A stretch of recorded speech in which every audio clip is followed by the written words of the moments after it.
और जम्मू कश्मीर में जो आतंकी हमला हुआ उस पर फारूक अब्दुल्ला का बयान भी आया। उन्होंने कह दिया कि इन सब के पीछे कोई एजेंसी तो नहीं, उमर सरकार को अस्थिर करने की साजिश, सरकार के सामने संकट पैदा करने की कोशिश। यह कहना फारूक अब्दुल्ला का। आतंकियों को मारने की बजाय उन्हें पकड़ना चाहिए। आतंकी हमलों के पीछे कौन, जांच होनी चाहिए, यह बात कही है फारूक अब्दुल्ला ने। तो फारूक अब्दुल्ला ने जो बात कही उसको लेकर अब कई गंभीर सवाल खड़े होते हैं कि अगर वो साजिश का इशारा कर रहे हैं, अगर एजेंसी कह रहे हैं, तो क्या उनका सीधे तौर पर निशाना केंद्र की सरकार की तरफ से है? तो इन सब के पीछे कोई एजेंसी तो नहीं, ये कहते नजर आए फारूक अब्दुल्ला। नहीं तो क्यों नहीं पहले हो रहा था, आज क्यों, क्या वजह है?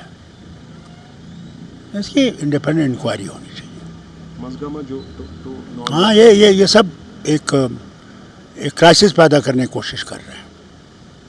इस वक्त खानियार में भी अनफॉर्चुनेट एनकाउंटर। हाँ, अगर वो पकड़े गए ना जो ये कर रहे हैं, पता लगेगा कौन कर रहा है। मारना नहीं चाहिए उनको पकड़ना चाहिए और पकड़ के उनसे पूछना चाहिए कि कौन उनके पीछे है। वही रास्ता है। इसमें तहकीकात होनी चाहिए, हो कैसे रहा है। इसके बजाय कि इनको मारें, इनको पकड़ना चाहिए और पकड़ के हमें मालूम करना चाहिए कौन इनके पीछे है। कोई ऐसी एजेंसी तो पीछे नहीं है जो उमर अब्दुल्ला को डिस्टेबलाइज करना चाहती है। हमने कहा आतंकवाद के साथ शांति वार्ता नहीं होगी, और ये पिछले 10 साल भारत के इतिहास के इकलौते 10 साल हैं जब हमने पाकिस्तान से कोई ऑफिशियल बाइलेटरल डायलॉग नहीं किया। There is no official bilateral dialogue, कोई औपचारिक द्विपक्षीय वार्ता नहीं हुई।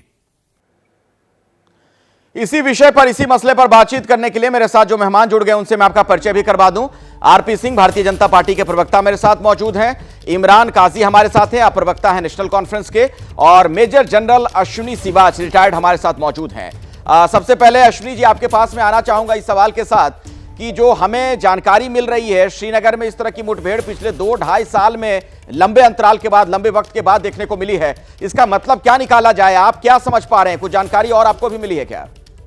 हाँ बिल्कुल, देखो मैं वहां पर करीब 2 से 2.5 साल लाइन ऑफ कंट्रोल पे मत्थल ब्रिगेड को कमांड किया है। ये सच्चाई है कि कुछ एक समय अभी आपको मैं कह सकता हूँ 3-4 साल से बहुत ज़्यादा अमन शांति थी कश्मीर घाटी में, और जो आतंकवादी रह भी गए हैं वो 40 से 50 हैं। उनकी जो लीडरशिप थी लश्कर तोबा जैसे मोहम्मद की, वो भी काफ़ी हद तक ख़त्म हो गई थी।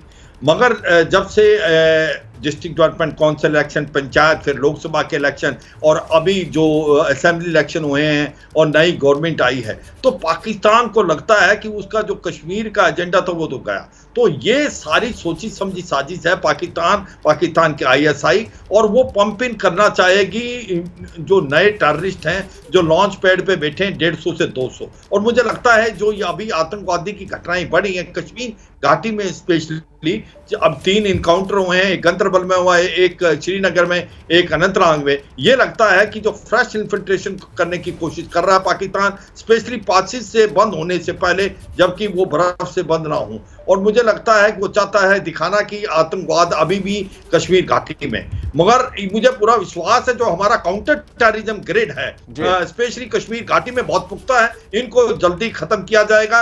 अभी आप देखें अनंतनाग में 2 टेररिस्ट मारे गए, अभी श्रीनगर में 1 टेररिस्ट को मारा गया है, हो सकता है 1 और 2 टेररिस्ट और हों।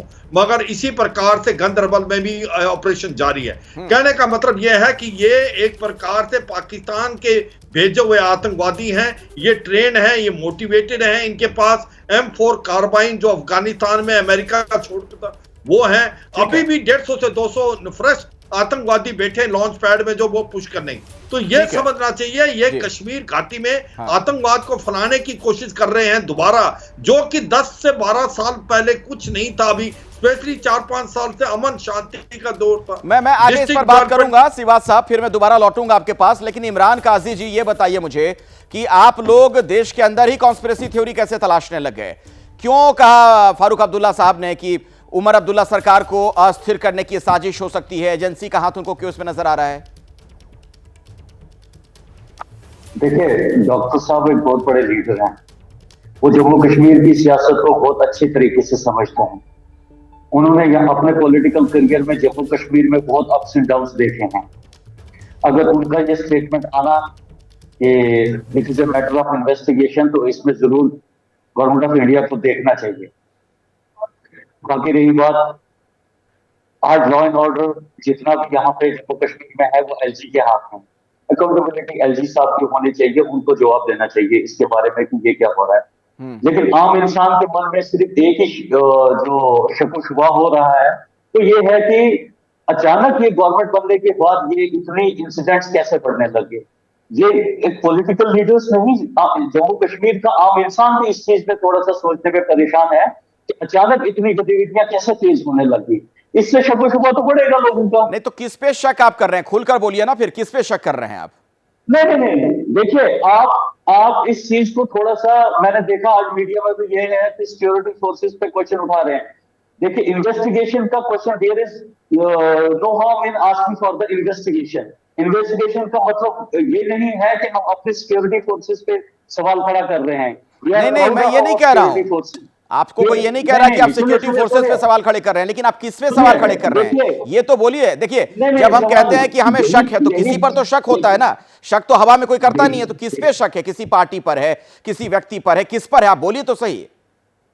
इसी चीज की तो इन्वेस्टिगेशन होनी चाहिए पहले, ताकि लोगों के सामने शक। हमारे साथ सिवाद साहब हैं, लंबे वक्त तक सेना में रहे, उनको लग रहा है कि इसके पीछे पाकिस्तान है। उन्होंने अपने उसके पीछे लॉजिक भी दिए, कई चीजें उन्होंने बताई भी, महत्वपूर्ण जानकारियां दी। तो आपको क्या लग रहा है, कौन है इसके पीछे? पाकिस्तान का हाथ दिखता है आपको?